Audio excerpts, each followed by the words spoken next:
என்ன சிஸ்டர், பசங்களுக்கெல்லாம் school leave விட்டாச்சா? வீடு முழுக்க ஒரே சத்தம், இதில் எங்கே டிஎன்பிஎஸ்சி படிக்கிறதுன்னு யோசிக்கிறீங்களா? கேளுங்கப்பா, பசங்களுக்கு சம்மர் வெக்கேஷன் தான், ஆனால் அது நமக்கு இல்லை. இந்த 1.5 மாதம் அப்படிங்கிறது உங்களோட பொறுமைக்கான சோதனை காலம் தான். இந்த 1.5 மாதத்தை நீங்கள் வந்து ஓவர் டியூட்டி பார்த்து தான் கடந்தாகணும், வேறு வழியே இல்லை. அது எனக்கும் தான், ஏன்னா ஒரு ஹவுஸ் ஒய்ஃபாக எனக்கும் உங்களோட கஷ்டம் அப்படிங்கிறது தெளிவாக புரியும். அதை நானும் தான் அனுபவிச்சுட்ருக்கேன். இந்த 1.5 மாதம் அப்படிங்கிறது கொஞ்சம் ஓவர் டியூட்டி தான், வேறு வழியே இல்லை, பார்த்து தான் ஆகணும்.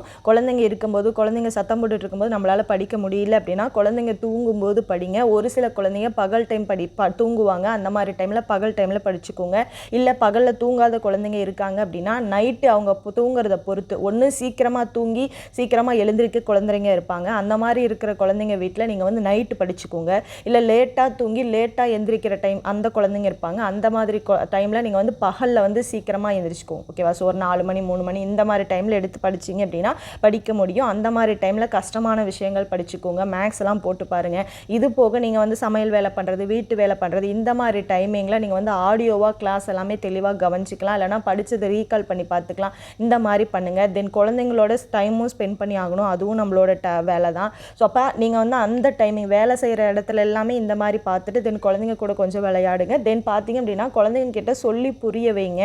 நான் வந்து இப்போ கொஞ்சம் நேரம் இப்போ என்ன படிக்க விட்டீங்க அப்படின்னா நான் அடுத்து உங்க கூட வந்து விளையாடுறேன், அடுத்து உங்களுக்கு ஒரு சர்ப்ரைஸ் கொடுக்குறேன், இந்த மாதிரி சின்ன சின்ன விஷயங்கள்ல நான் வெளியே கூட்டிகிட்டு போகிறேன், இந்த மாதிரி சின்ன சின்ன விஷயங்கள் சொல்லி அவங்கள வந்து உங்களோட இதுக்கு வந்து வர வச்சுக்கோங்க. அப்போ வந்து படிக்கிறதுக்கு உங்களுக்கு டைமிங் அப்படிங்கிறது கிடைக்கும். தென் அது போக குழந்தைங்களுக்கு ஒரு சின்ன சின்ன விஷயங்கள் சொல்லி கொடுங்க. ஓகேவா? ஸோ அந்த குழந்தைங்க எவ்வளோ பெருசு இருக்காங்களோ அதை பொறுத்து வீடு கூட்ட சொல்லித்தரது, பாத்திரம் கழுவ சொல்லித்தரது, தென் அதை எடுத்து வைக்க சொல்லித்தரது, ஒரு சில சின்ன சின்ன விஷயங்கள் களைச்சி போடாமல் பார்த்துக்கிறது, களைஞ்சிருக்க விஷயத்தை எடுத்து அடுக்கி வைக்கிறது, இந்த மாதிரி சின்ன சின்ன விஷயங்கள் குழந்தைங்களுக்கு சொல்லி கொடுங்க. அப்போ அவங்க ஹெல்ப் பண்ணும்போது அந்த டைமிங் அப்படிங்கிறது உங்களுக்கு கிடைக்கும். அந்த டைமிங்கில் நீங்கள் வந்து படிக்கலாம்.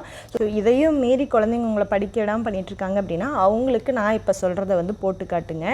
ஹாய் குட்டீஸ், எல்லோரும் என்ன பண்ணிகிட்ருக்கீங்க? நல்லா இருக்கீங்களா? சம்மர் ஹாலிடேஸ் விட்டாச்சு. நீங்கள் வந்து பார்த்து பத்திரமா விளையாடுங்க. வெயிலில் அதிகமாக விளையாட வேண்டாம். வீட்டுக்குள்ளே முடிஞ்ச அளவுக்கு அம்மாவை தொந்தரவு பண்ணாமல் விளையாடுங்க. ஓகேவா? ஸோ உங்களுக்கு ஒரு ஆசை இருக்கும் இல்லையா? அந்த ஆசையை அப்பா அம்மா நிறைவேற்றி வச்சாங்க அப்படின்னா உங்களுக்கு எந்த அளவுக்கு சந்தோஷமாக இருக்கும். அதே மாதிரி தான் அம்மாவுக்கும் கவர்மெண்ட் ஆஃபீஸர் ஆகணும் அப்படிங்கிற ஆசை இருக்குது. அந்த ஆசைக்கு உங்களால் முடிஞ்ச சின்ன ஹெல்ப் பண்ணுங்கள். அம்மா படிக்கட்டும். இல்லை சப்போஸ் உங்களால் ஹெல்ப் பண்ண முடியல அப்படின்னாலுமே தொந்தரவு கொடுக்காமல் இருங்க, அம்மா வந்து படிப்பாங்க. ஓகேவா? ஸோ அம்மா படித்து ஒரு நல்ல நிலைமைக்கு வந்து கவர்மெண்ட் ஆஃபீஸர் வந்துட்டாங்க அப்படின்னா அது அவங்களுக்கு மட்டும் இல்லை, உங்களுக்கும் தானே ஹாப்பி. நீங்களும் சொல்லிக்கலாம் இல்லையா ஃப்ரெண்ட்ஸ்கிட்டையும் எங்கள் அம்மா ஒரு கவர்மெண்ட் ஆஃபீஸர் அப்படின்னு. ஸோ முடிஞ்ச அளவுக்கு அம்மாவை தொந்தரவு பண்ணாமல் படிக்க விடுங்கடா. ஓகேவா? ஸோ நல்லபடியாக விளையாடுங்க, உடம்பை பார்த்துக்கோங்க, அம்மாவையும் படிக்க விடுங்க. ஓகேவா?